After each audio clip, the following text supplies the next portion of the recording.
Hey guys, we are in the final week of our Minor Prophet series. We're going to be covering the prophet Malachi, and we're going to run through discussion questions with you, and then we'll be moving on to a new series in a few weeks.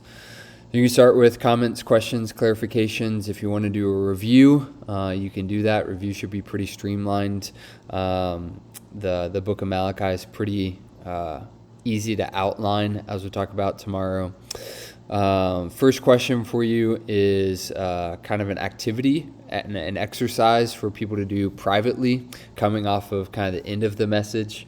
We're going to talk about how there's 5 things that God accuses the people of God of in Malachi, but really underneath all of those, the big problem is that the people don't see God as being worthy or glorious or valuable, and that's what creates all the problems, I think, that we see in the book. And we'll talk about how that's really the central question that all Christians have to continually wrestle with, and they have to fight in order to see the worth of God if they're actually going to obey in a Christian way. So this one, again, is kind of an exercise or an activity. You're going to give them a hypothetical scenario and question and let them think on that, maybe write down the answer if they have a journal or something. But the question is, if someone else were to look at your life, how would they finish the following sentence? To Andrew, it doesn't seem like God is worth what? And so obviously you're going to fill in your own name there. To me, or to Andrew, it doesn't seem like God is worth what? And there's obviously a wide range of things people could put at the end of that sentence. For some of our students, if they were really honest with themselves, people might say, it doesn't really seem like God is worth very much to you. To others, there may be a habitual sin that's going on in their lives that they are just unwilling to let go of. And for them, it may seem like God is not worth letting go of this, which could be a number of different things. For other people, it may be something smaller, but everybody in the room, leaders included, we all have areas in our life where we're not living in accord with the worth of God. And we should be aware of that and then kind of try to address that by seeing that God is worth letting go of this or stepping into whatever it is that God might be calling us to step into in obedience. So I'll give a few minutes for students to break that down. Question number 3 is we'll say that the central battle of the Christian life is to fight in order to see the worth of God or the value and glory of God. But how do we do that? We won't address how we do that in the message. So you're asking practically, how do we actually fight to see God's worth? We've got a few things here for you. We've been talking about this a little in life group, so maybe a nod to 1 Corinthians 1, 23 and 24. That verse is really clear that this is miraculous, that the difference between Jews and Gentiles in Paul's day that heard the gospel and saw it as foolishness or a stumbling block, and the Jews and the Gentiles in Paul's day that saw the power of God and glory is one group is called and one group is chosen and the other is not. And that's what allows people to see the truth and the beauty of the gospel and the worth of God. So ultimately it's miraculous, which means we should pray for it. We should be dependent upon God for it. We should be desperate in crying out for him to open our eyes that we might see who he really is. And obviously we see the worth of God primarily in the Word, whether that's reading it privately or hearing it as others are teaching it to us or singing about it. We can also have conversations with other Christians. If you're around other people that have really seen the worth of God and that comes out in what they say and how they act, that can be helpful for us as well. I'm sure you and students can maybe come up with a few other answers there as well. Next question is a pretty simple, just a biblical survey question. What are some examples of people in the Bible who saw that God was worthy, that they saw the value of God, and that changed their entire lives and the way that they lived?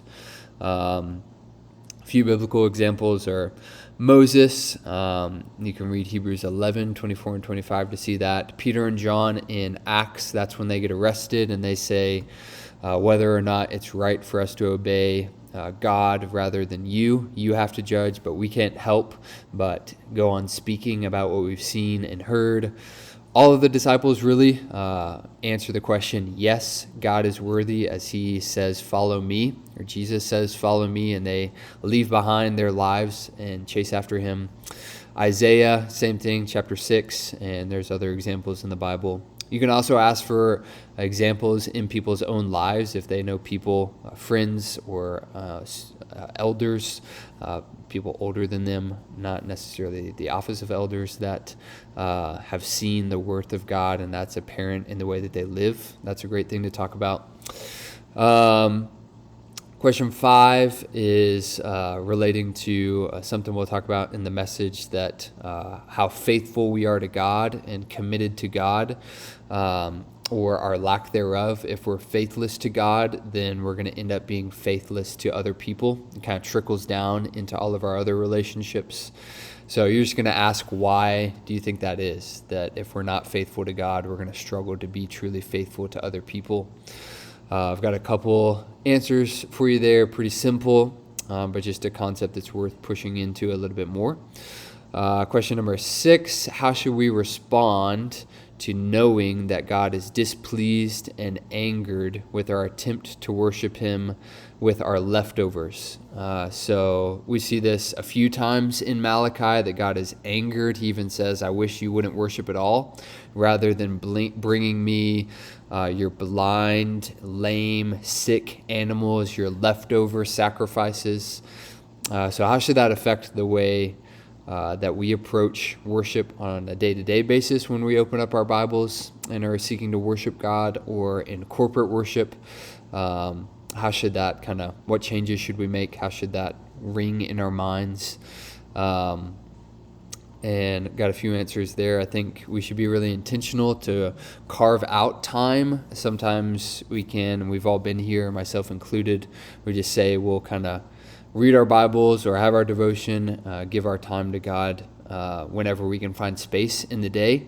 And that's not very helpful practically, because oftentimes you just end up not having time or never feeling like it. But it also is kind of that mindset of, I'm just going to fit God in wherever I can. I'm going to give him the leftovers of my life, which is a poor approach to your devotion to the Lord and worship of the Lord. And we want that time to be time when we can be attentive and engaged. So I'll talk about having your devotion and your prayer at the end of the day is not necessarily wrong, but if you're doing that in your bed as you're kind of dozing off to sleep, again, that's it's not the worst thing in the world, but it does communicate to God and even reinforces in you that you can get by with just giving God the very margins and the very leftovers of your life.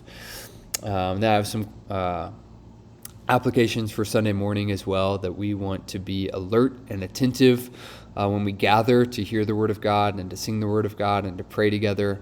We want to do what we can in order to prepare our hearts and our minds for that. Last question. Again, this is more than you're going to need, so feel free to hop around whichever you think is most helpful for your group.